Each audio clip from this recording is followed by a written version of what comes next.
नमस्कार. मी प्रदीप जोशी. आज माझ्या एका लेखाचे अभिवाचन मी आपणापुढे सादर करीत आहे. लेखाचे शीर्षक आहे कावळा. दुपारची वेळ होती. मी गच्चीत विश्रांती घेत बसलो होतो. वेळ जावा म्हणून माझ्या हातात असलेले एक पुस्तक चाळत होतो. पुस्तकात मग्न असतानाच अचानक माझे लक्ष विचलित झाले. ते कावळ्यांच्या काव काव असा ओरडण्याने. 5-6 कावळे गच्चीवर बसून काव काव करीत होती. मला त्यांच्या ओरडण्याचे तसे पाहिलं तर कौतुकच वाटलं.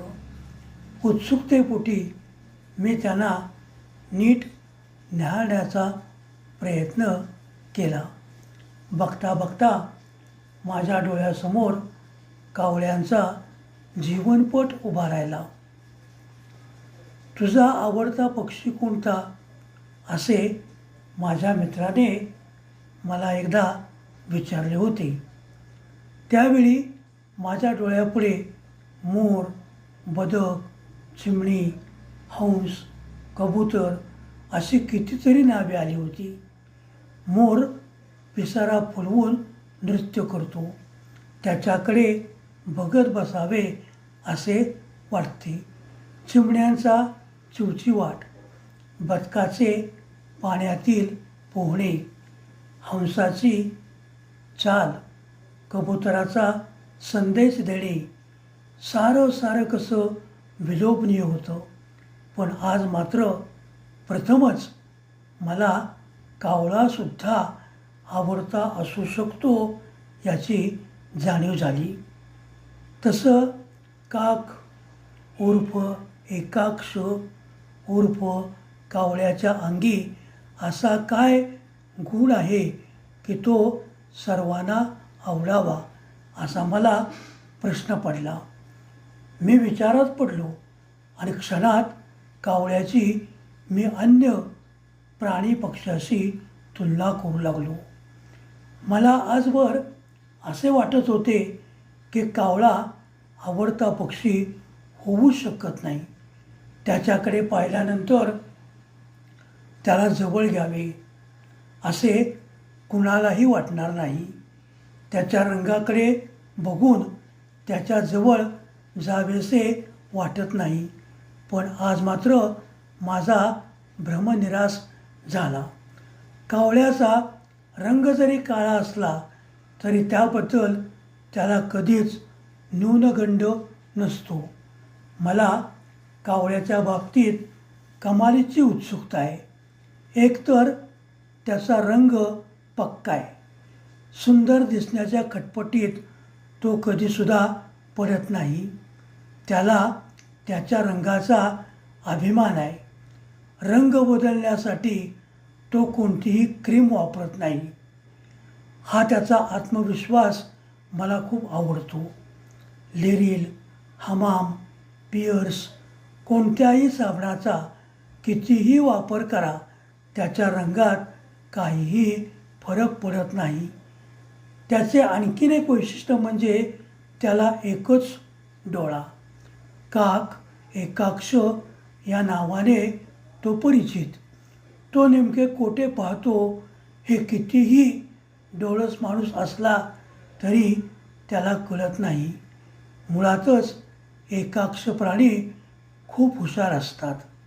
बरे, एखाद्याला अद्दल घडवायची म्हटलं तर कावळ्याला ते अशक्य देखील नाही. ज्याला अद्दल घडवायची त्याला रस्त्याने जाताना नुसता स्पर्श केला तरी पुरे. ती व्यक्ती लाखोनी वाहत घरी जाते. कावळा त्याज्य का म्हणतात या प्रश्नाचे उत्तर भल्याभल्याना सापडले नाही. इतर कुठल्याही पक्ष्याचा स्पर्श झाला तरी आंघोळीची गरज नसते. मात्र कावळ्याचा स्पर्श झाला की आपण आंघोळ केल्याशिवाय राहत नाही. आणखी एक महत्त्वाची बाब म्हणजे कावळ्याला घराजवळ कोणी फिरकू देत नाही. कावळा हा एकमेव असा प्राणी आहे की जो घरात शिरकाव करत नाही. तो येऊन बसतो ना बसतो, तोच काठी घेऊन त्याच्या मागे सर्वजण धावत जातात. कावळा घरावर बसून कावकाव करू लागला की काहीतरी वाईट बातमी समजणार अशी धारणा असल्याने त्याच्या आगमनाने फारसे कोणी आनंदित होत नाही. सणासुदाला त्याची आठवण कोण काढत नाही.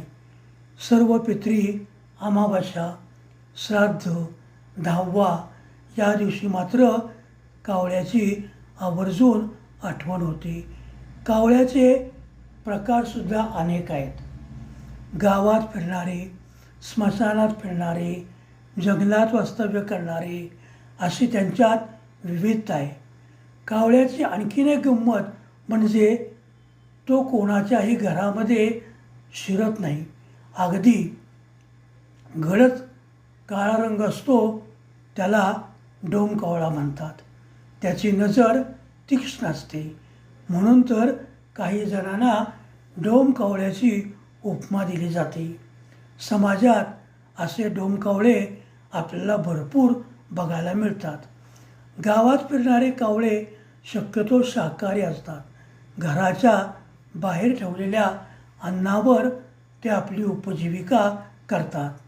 त्यांना रोज कुठे ना कुठे श्राद्धावर ताव मारणारे कावळे देखील आपण पाहू शकतो. त्यांना फारसे कष्ट घ्यावे लागत नाहीत. ते मजेत असतात.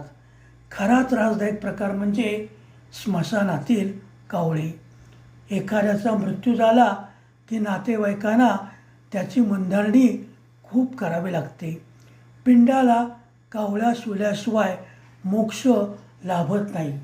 एकदा पिंडाला कावळा शिवला की मेलेल्या माणसाची काही इच्छा राहिली नाही असे समजतात. कावळा शिवला की त्याच्या आत्म्याला शांती मिळते असे सांगितले जाते. येथील कावळे खूप बंधेल असतात. ते पिंडाला लवकर शिवत नाहीत. सर्व नातेवाईकाकडून पाया पडून घेतात. मेलेला माणूस कोणत्या पट्टीतला होता याचा अंदाज कावळ्यांना बरोबर लागतो. तो जर पिणारा असेल तर बाटली ठेवल्याशिवाय ते फिरकत नाहीत.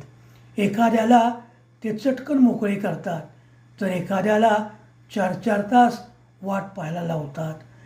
कावळ्याला समाजाने जरी दुय्यम स्थान दिले असले तरी स्मशानभूमीतील कावळ्याचे वर्चस्व अबाधित आहे, आढळ आहे. तो सर्वत्र आढळतो. कोणत्याही वातावरणात तो ॲडजस्ट होऊ शकतो. शारीरिकदृष्ट्या फिट असला पाहिजे. त्याला कोणत्याही आजाराला सामोरे जावे लागत नाही.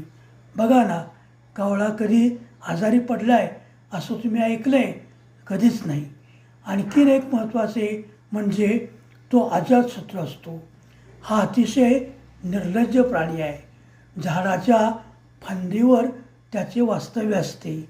फांद्या जरी कापून टाकल्या तरी तो घराच्या टेरेसवर, विजेच्या तारेवर कुठेही बसू शकतो. शीट करून तो गाड्या घाण करण्याचे काम देखील करतो. असे म्हणतात की कावळ्याच्या घरट्यात कोकिळा अंडी घालते. कावळीन ती अंडी उबवते, पिलांना मोठी करते. कावळे कोकिळेसाठी काहीही करू शकतात. एका बाजूला प्रियसी आणि दुसऱ्या बाजूला बायको यांना मॅनेज करण्याचे कसब फक्त कावळ्यामध्ये आहे आणि ते वाखाणण्यासारखे आहे.